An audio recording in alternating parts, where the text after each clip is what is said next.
Welcome. I am your host, Pauline Amuge. This is the Developing Football in Uganda podcast, the show where I speak to Ben Mwesigwa about his thoughts on developing football in Uganda. I hope you enjoyed listening to the last episode where Ben highlighted how institutional football clubs in Uganda need to have sight of professional football.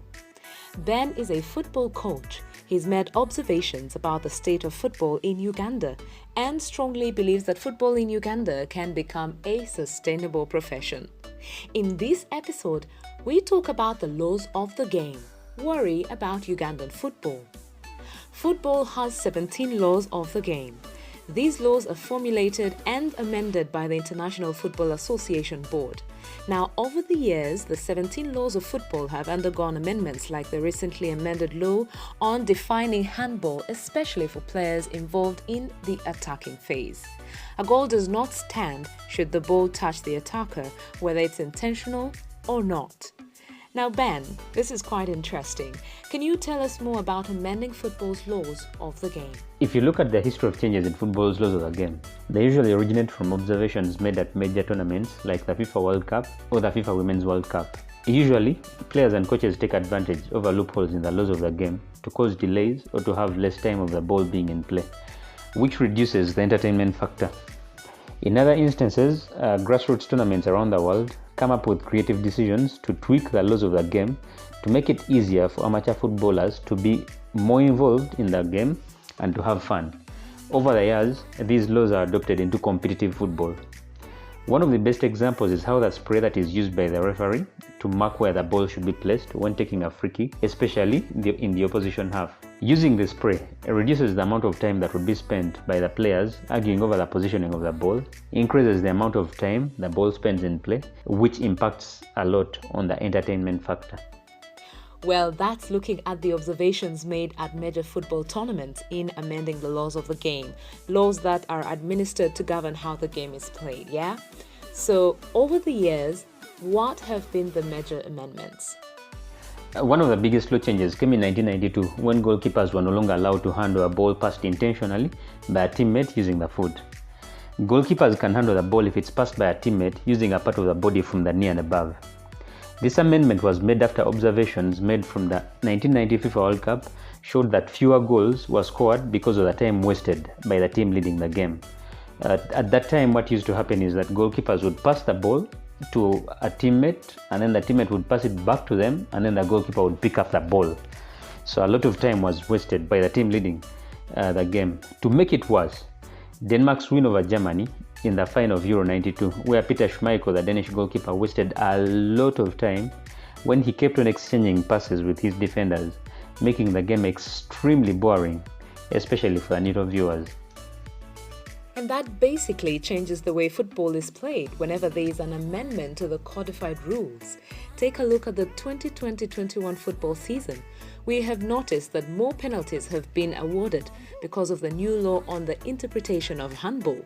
And when it comes to the number of goals scored, this has greatly increased as well because defenders aren't committing in fear to give away penalties. So any other major changes that have been observed in football over the past years? Well, in the past, goalkeepers mainly used their legs to only take goal kicks. After all, they were allowed to handle back passes with their hands. When the law was amended in 1992, football academies around the world started teaching goalkeepers how to be involved in the game by using their feet more often, especially while recycling possession. This led to the emergence of goalkeepers that are comfortable with the ball at their feet. Since the 2010 FIFA World Cup, statistics show that goalkeepers average about 30 touches on the ball in open play. As of 2010, the modern goalkeeper is comfortable playing outside the penalty area, heading the ball, and making many sprints to act as a sweeper. This has greatly changed the role of the goalkeeper in football over the years. That's right. I agree on that totally. Now, with a modern day goalkeeper doing all the activities that have been mentioned, indeed shows that amending laws of the game affects how the game is played. So, let's come home. Let's come to Uganda.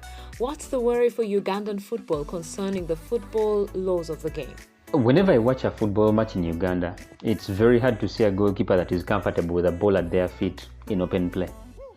We indeed have ball-playing goalkeepers, but the majority of coaches and players fear risks, so they abandon the practice the moment they get under slight pressure or any mistake related to playing out from the back. The biggest worry is that whenever a scout watches a football match, they will profile what to look out for in a player. For goalkeepers, one of the major areas to look out for is comfort with the ball at their feet, being brave, and the ability to recover from mistakes. Now, how many goalkeepers within Ugandan football tick those boxes? Perhaps this explains why we don't have Ugandan goalkeepers playing at a high level in European football, yet it's an area where we produce the best players. The worry in all this is that as football evolves, we seem to be stuck in the past. It will be very hard for our football to develop if we continue on this path. Perhaps would you say that it is intentional, that it is not their prime focus to consider the higher level as much? Yeah? Because starting with the 2019-20 season, IFAB amended the laws of the game. The goalkeeper is allowed to pass the ball to a teammate inside the penalty area when restarting play from a goal kick. Now, is there more for football in Uganda to worry about this amendment? Yes, we should be very worried. At least I am worried with this trend.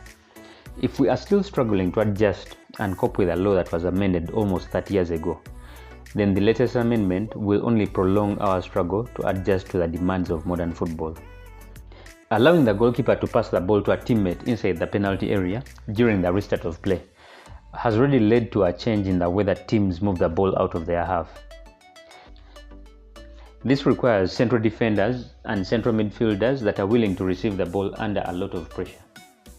Can you imagine a football scout looking for that kind of player within Uganda?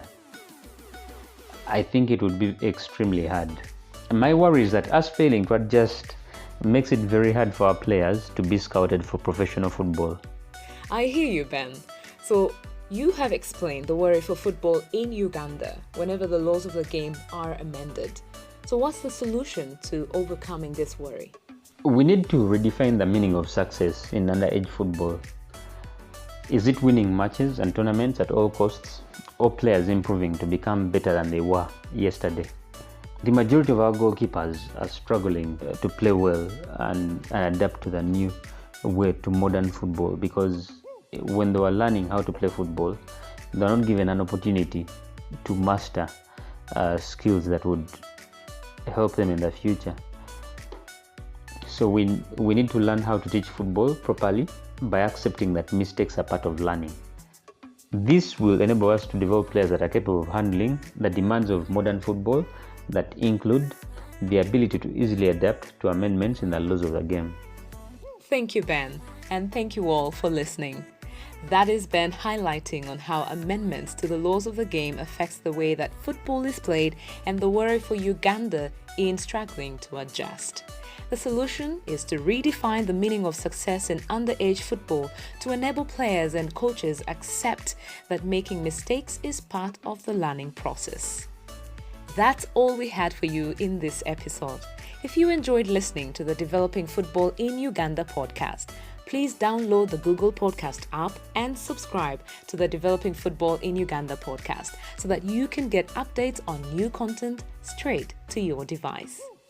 Till next time, your host, Pauline Amuge.